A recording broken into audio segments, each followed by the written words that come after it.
Welcome to the Music Nut Program. I'm John Alpick, and this is an album ranking. On today's show, I will rank the albums from one of my favorite bands of my lifetime, the Allman Brothers Band. I've loved this band since 1989. I was introduced by this band through the Eat a Peach album, and I never looked back. And their albums still bring me a lot of joy to this day, although I don't love everything they've done. The highs on these albums, I think, as well as their live albums, I think, are so incredibly high. So I'm going to rank these albums today from my least favorite to my favorite. I'm not saying they're the best or the worst, it's just how they relate to me. So let's get started. My number 12 is the Allman Brothers Band fifth album from 1975, Win, Lose, or Draw. Now, this album I've owned for a long time, and I've always felt that they ran out of gas creatively on this album, except for one de facto song, 14 and a half minutes of greatness, that is High Falls. I think this is a beautiful instrumental composed by Dickie Betts. I will never get sick of this song. This is a song I'm always going to go back to. I just love it. It just sounds like a Sunday drive in the country to me. Put to music. Can't Lose What You Never Had is a decent closer. The rest of the album, I think the band just sounds tired. It doesn't really do much for me. Louisiana Lou and Three Card Monty John is a decent chorus. The rest of it doesn't really hit me. I'll always love High Falls. My number 12 is Win, Lose, or Draw from 1975. My number 11 is their eighth album from 1981. It will be this album right here, Brothers of the Road. This is the album where a lot of people were saying that the Allman Brothers Band sounded more like the Doobie Brothers. Well, if you listen to Straight from the Heart, Two Rights, or Never Knew How Much I Needed You, that's all the evidence you need, especially Never Knew How Much I Needed You. When that sax solo comes in, you're like, holy Doobie Brothers, one step closer era here. There are some cool tunes on here. Maybe we could go back to Yesterday, I think is very driving and riveting, and that jam at the end is wonderful. The Judgment is very strong. Dickie Betts has a lot of great songs on here. The title song is very good. The Heat Is On sounds a little like Little Feat to me, but just the way it's recorded in its presentation. It's decent. I like that. Things You Used to Do, I Beg of You are decent tracks as well, but they were really starting to lose their foundation on this album, although there is a lot of stuff on here that I like. It is my number 11 from 1981, Brothers of the Road. My number 10 is their sixth album from 1979, Enlightened Rogues. Now, this is considered their comeback album. It hit the top 10 on the Billboard Top 200 album charts here in the United States. It gave us a number 29 hit single with Crazy Love. But I think after a while, when you listen to this album, a lot of the songs kind of sound samey, and they're all decent. There's nothing on here that's bad. And I think Pegasus is another great instrumental from Dickie Betts. Crazy Love is pretty good. Can't Take It With You is as well. Blind Love is pretty good. The the ballad, there's two ballads at the end, and Just Ain't Easy and Sail Away. Very well sung by Greg, but why do you end the album with two ballads? And a couple of the other songs are okay. All in all, the highs are decent here. There's some good songs. My number 10 is Enlightened Rogues from 1979. My number 9 is from the collection I held up earlier, and that is Reach for the Sky, which was their seventh album. and that is from 1980. Now, here, there's no knockout tracks, but there's still a lot to really enjoy on here. The opening track, Hell and High Water, is very good. From the Madness of the West is an excellent instrumental. It's the high point of the album. The songs on here are more in a blues rock vein. They're not really trying to reinvent the wheel like they did before, but the songs are really played with a lot of conviction. Like I Got a Right to Be Wrong and Keep on Keeping On. Angeline was a pretty good single. There's some great harmonica playing on here as well, and the slide guitar playing, and there's some good unison guitar playing on here as well. Not as much as you had before, but there is still a lot to really like on this album. My number 9 is Reach for the Sky from 1980. My number 8 is their 11th album. This is from 1994. This got played a lot on album-oriented rock radio back in the day, and that's where it all begins. Now, the first side of this album is killer. Very strong. All Night Train, very autobiographical song by Greg about his past substance abuse, sailing across the Devil's Seas, very good. The next 3 tracks got played heavy on AOR. Back Where It All Begins, which is a long track. It's got a wonderful instrumental and jam in the middle of it. Soul Shine, wonderfully sung by Greg Allman, and you got great harmonies there from Warren Haynes. Warren wrote the song. And No One to Run With, another strong track on here, has that Bo Diddley beat to it. Very, very cool. The rest of the album, I think it's kind of average by Allman Brothers standards. Like Everybody's Got a Mountain to Climb and Mean Woman Blues. Those songs are okay. Temptation is a Gun is a pretty good closer, though. My number 8 is Where It All Begins from 1994. My number 7 is the Allman Brothers' first album from their second comeback. It was released in 1990. This would be their 9th album, Seven Turns. Now, Seven Turns would really bring the band back to album-oriented rock because at this point, those stations are introducing young people at that time, like me, to the bands that I wasn't hearing in the 70s. And this was the first album I bought by the Allman Brothers Band as a new release. I bought it on cassette. And Good Clean Fun was the single, the first single that you heard, and that got played really heavy. Excellent track. The title track from Dickie Betts has this strong country feel to it, the slide guitar, and the call and response between Dwayne and Greg on the vocals here is wonderful. Wonderful chorus on here as well. Gambler's Roll is the slow blues where Greg really excels on. True Gravity is a very strong instrumental from Dickie as well, but you got some other cool tunes like Blow Down Dirty Mean, Shine It On, Loaded Dice. That was a Warren Haynes song on here. It Ain't Over Yet's a nice closer. My number 7 from 1990 is Seven Turns. My number 6 is the follow-up album to Seven Turns, released in 1991, Where It All Begins. Now, if this didn't sell as well as Seven Turns or the album after this, Where It All Begins, I always thought this was a little stronger than those 2 albums.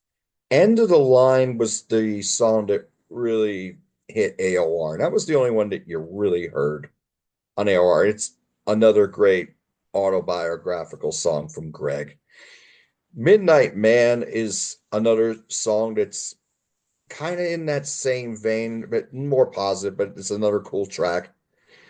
Nobody Knows is excellent. Wonderful, wonderful jamming on this song. The musicianship on it that is just wonderful. Some of the slide guitar playing is excellent on it. Get On With Your Life is a nice slow blues. It works very well. The cover of Robert Johnson's Come On in My Kitchen sounds like something they played out on the back porch. And the vocals on here, the harmonies, wonderful. Kind of Bird, another strong instrumental from Dickie. Bad Rain's very good. Desert Blues, very good album. I don't think it gets the love that it should. My number six is Shades of Two Worlds from 1991. My number five is the last studio album that the Allman Brothers Band would make during their lifetime. And that would be Hitting a Note from 2003. Now, this album is 75 minutes.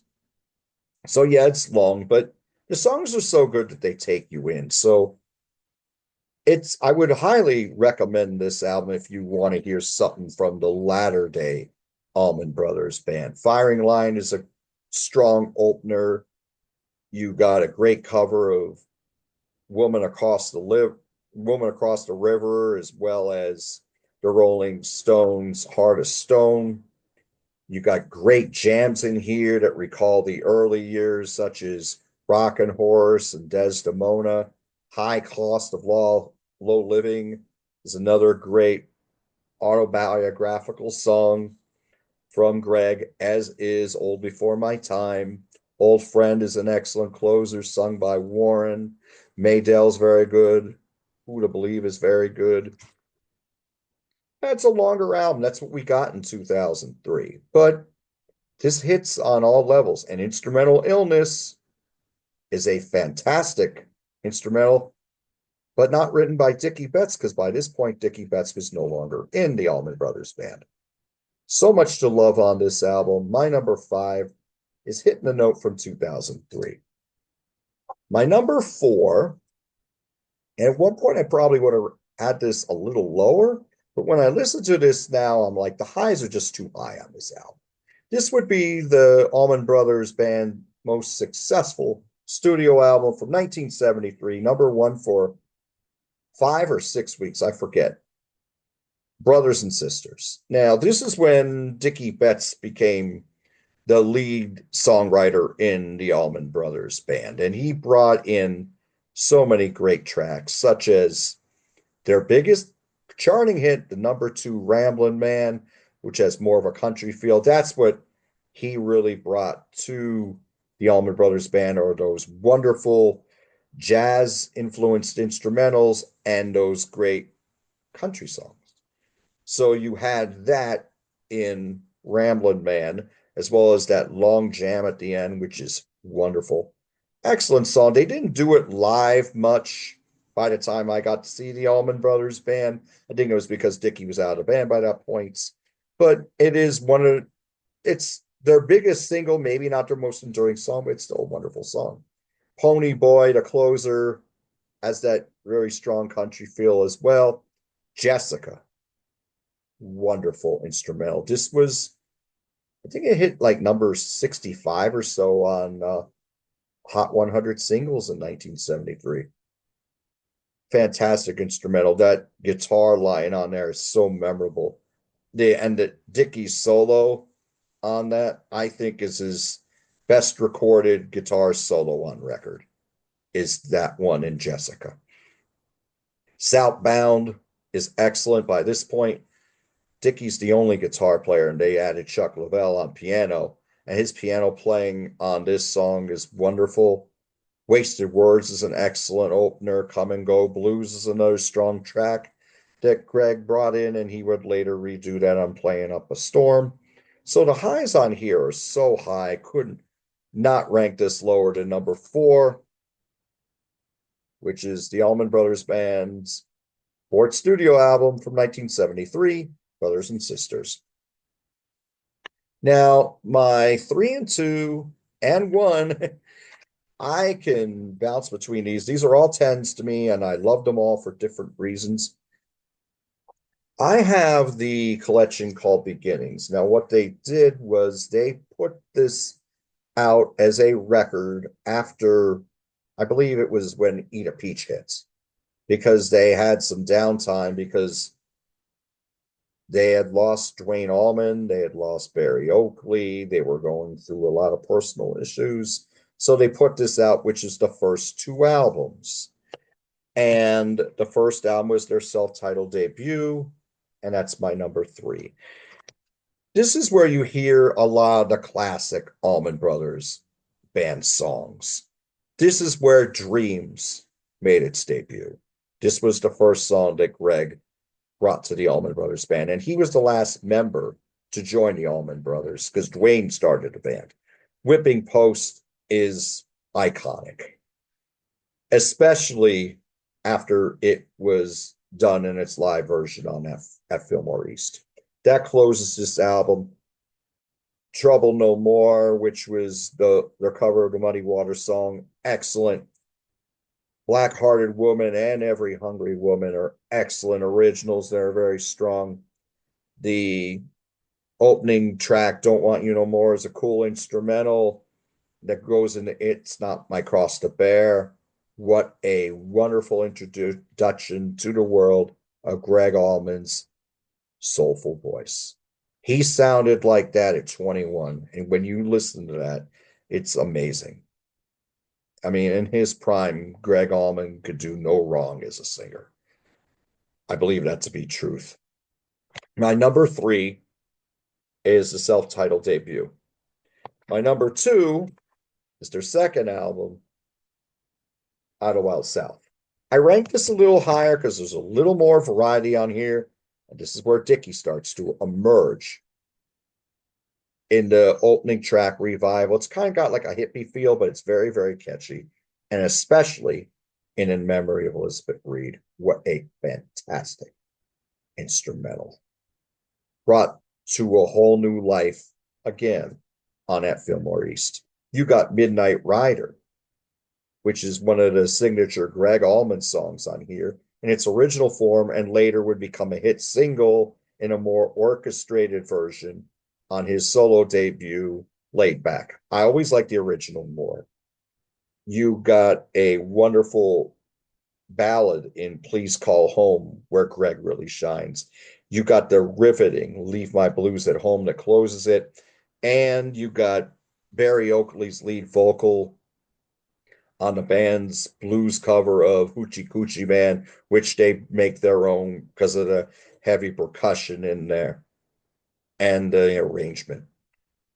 My number two is Idlewild South from 1970. My number one was released as a two-record set, one record live, one record studio. I'm only focusing on the studio record of Eat a Peach. Eat a Peach was recorded when Dwayne died. So you got contributions from Dwayne here on guitar, Dwayne and Dickie on some songs, and then just Dickie solely. And what you have here is a tour de force. You have a wonderful opening track with an excellent bridge and Ain't Wasted in Time No More, which a wonderful hook in the piano line and those slide guitar lines. You have Les Brer's in A minor, another fantastic instrumental, kind of gets lost in the shuffle when you talk about the great instrumentals from the Allman Brothers. You have the beautiful Melissa, which Greg brought to the band, one of their more enduring tracks. You got Stand Back, which has more of a heavy R&B sound to it, which works very well. You got Blue Sky from Dickie Betts on lead vocals, and he wrote it. This was the intro of the countryside of the Allman Brothers. This would chart in the top 100 in the United States in 1972. And it, again, another one of their more enduring songs. And you got Little Martha, that wonderful acoustic instrumental at the end. It's so pretty and gorgeous. So tour de force musically, and then when you bring in that live record where you got One Way Out and Trouble No More and Mountain Jam, I mean, it's just an album for the ages. My number one, I'm sorry, this is the cover. That's the back cover. Eat a Peach from 1972. So, to recap, from 12 to 1, my number 12 is Win, Lose, or Draw. My number 11 is Brothers of the Road. My number 10 is Enlightened Rogues. My number 9 is Reach for the Sky. My number 8 is Where It All Begins.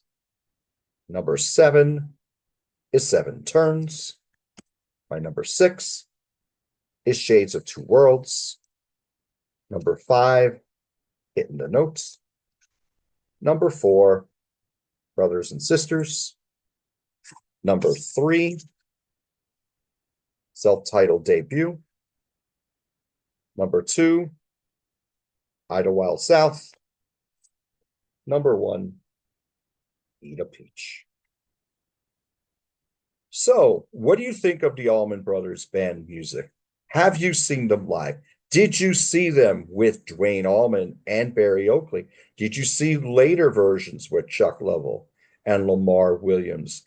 Or the later version in 79 to 82 with Dan Toller there and David Goldflies? Did you see them later when I did, when Warren Haynes was in the band and Derek Trucks was in the band? Or Jack Pearson was in the band. I saw them once with Jack Pearson on guitar. Please let me know in the comments what your favorite albums, how you would rank these albums. If you have all the albums, and what are your top 3 or your top 5? What are your favorite Allman Brothers Band songs? Who was your favorite writer or singer in the Allman Brothers Band? Please let me know in the comments. There'll be plenty more of these album rankings to come. I'm going to do a lot of my favorites, and I'm also going to do a lot of my favorites that I don't think have been touched by a lot of other YouTube channels. I know that there's Allman Brothers Band album rankings out there, but this was an easy one to do because I just did the album war for Reach for the Sky, and I figured I got the albums out. I could do this no problem. And plus, these albums are so engrossed in my DNA. So please let me know what you think of the show, what you think of the Allman Brothers Band. I will have some more more shows, album after shows coming up. I will also have a new series coming up in May, and I'm going to actually have friends on. It's not just going to be me. So I hope you enjoyed that, and I hope you enjoyed the show today. Until I see you again, do what you love, and I'll talk to you soon.